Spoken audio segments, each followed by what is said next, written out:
ഇക്കഴിഞ്ഞ ദിവസം exit poll ഫലങ്ങൾ പുറത്തുവന്നതോടെ മമ്മൂട്ടി ചിത്രം വല്യേട്ടന്റെ CD തയ്യാറാക്കി വെച്ചിരിക്കുന്ന കൈരളി ചാനലിനെ എടുത്തിട്ടലക്കുകയാണ് രാഷ്ട്രീയ നിരീക്ഷകൻ ശ്രീജിത്ത് പണിക്കർ. അദ്ദേഹത്തിന്റെ സോഷ്യൽ മീഡിയ പോസ്റ്റ് ഇപ്പോൾ വൈറലാവുകയാണ്. അതായത് സാധാരണയായി തെരഞ്ഞെടുപ്പ് ഫലം വരുന്ന ദിവസങ്ങളിൽ കൈരളി ചാനലിൽ വല്യേട്ടൻ സിനിമ പ്രക്ഷേപണം ചെയ്യുന്നതിനെയാണ് ശ്രീജിത്ത് പണിക്കർ ഇവിടെ ട്രോളിയിരിക്കുന്നത്. അതായത് കൈരളി സ്റ്റുഡിയോയിൽ എന്ന് വെച്ചാണ് ട്രോളൽ വരുന്നത്. അതായത് ഇങ്ങനെയാണ്, ആ വല്യേട്ടന്റെ CD ആരാടാ എടുത്ത് മാറ്റിവെച്ചത്, ഒരു സാധനം വെച്ചാൽ വെച്ചെടുത്ത് കാണില്ല എന്നാണ് ശ്രീജിത്ത് പണിക്കരുടെ ഫേസ്ബുക്ക് പോസ്റ്റ്.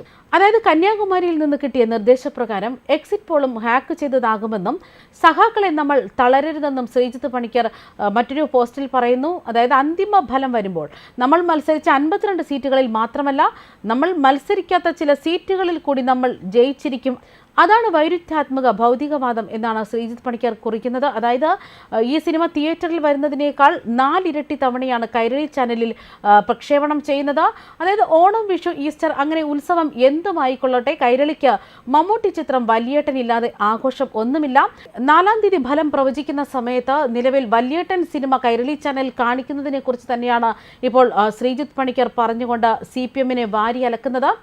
വർഷങ്ങൾക്ക് മുമ്പ് ഒരു ഓണക്കാലത്ത് കൈരളി ചാനലിൽ മമ്മൂട്ടിയുടെ വല്യേട്ടൻ എന്ന സിനിമ വന്നതോടെയാണ് പുത്തൻ പടങ്ങൾ സംരക്ഷണം ചെയ്തുകൊണ്ടുള്ള ചാനലുകളുടെ യുദ്ധത്തിന് തുടക്കമിട്ടതെന്ന് വേണം പറയാൻ. അതായത് 2.5 മണിക്കൂർ ദൈർഘ്യമുള്ള വല്യേട്ടൻ പരസ്യത്തിനിടയിലെ സിനിമാ പ്രദർശനമായപ്പോൾ കോളടിച്ചത് ചാനലിന് തന്നെയാണ്. 6-7 മണിക്കൂർ ക്ഷമയോടെ കാത്തിരുന്നാണ് വല്യേട്ടൻ TV-യിലൂടെ പ്രേക്ഷകർ കണ്ടത്. അന്ന് ഒത്തിരി വിലക്കും ഭീഷണിയുമൊക്കെ സിനിമയുടെ അണിയറക്കാർക്കെതിരെ ഉണ്ടായെങ്കിലും പിന്നീട് മലയാള സിനിമ വിപണി ചാനൽ കൊയ്ത്തിലെ ലാഭം എന്തെന്ന് തിരിച്ചറിയുകയായിരുന്നു. മമ്മൂട്ടിയുടെ കരിയറിലെ എക്കാലത്തെ മികച്ച കഥാപാത്രങ്ങളിലൊന്നാണ് അറയ്ക്കൽ മാധവനുണ്ണി എന്നത് വേണം പറയാൻ. രഞ്ജിത്തിന്റെ തിരക്കഥയിൽ ഷാജി കൈലാസ് സംവിധാനം ചെയ്ത് റിലീസ് ചെയ്തിട്ട് 24 വർഷം പിന്നിട്ടിരിക്കുകയാണ്. ഇപ്പോഴും കൈരളി ചാനലിലെ വല്യേട്ടൻ തന്നെയാണ് പുത്തൻ സിനിമ.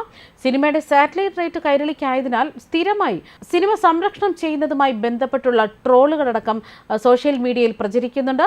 അതായത് കൈരളിയിൽ വല്യേട്ടനില്ലാത്ത ഓണക്കാലമോ അല്ലെങ്കിൽ ഇലക്ഷൻ സമയമോ എന്ന തരത്തിലാണ് ട്രോളുകൾ.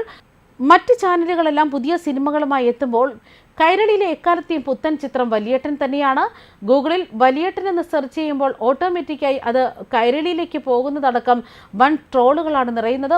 വർഷങ്ങളായി കൈരളിയിൽ സിനിമ നിർത്താതെ സംരക്ഷണം ചെയ്യുന്നതിൽ ഒരു വിഭാഗം അസ്വസ്ഥരാണെങ്കിലും അത് ആസ്വദിക്കുന്നവരും ഇക്കൂട്ടത്തിലുണ്ട്. അത്തരത്തിലുള്ള ഒരു കമൻറ്റുമുണ്ട്. അതായത് പ്രേക്ഷകർക്ക് ഇന്നും പ്രിയപ്പെട്ട മമ്മൂട്ടി ചിത്രങ്ങളിലൊന്ന് വല്യേട്ടൻ തന്നെയാണ്.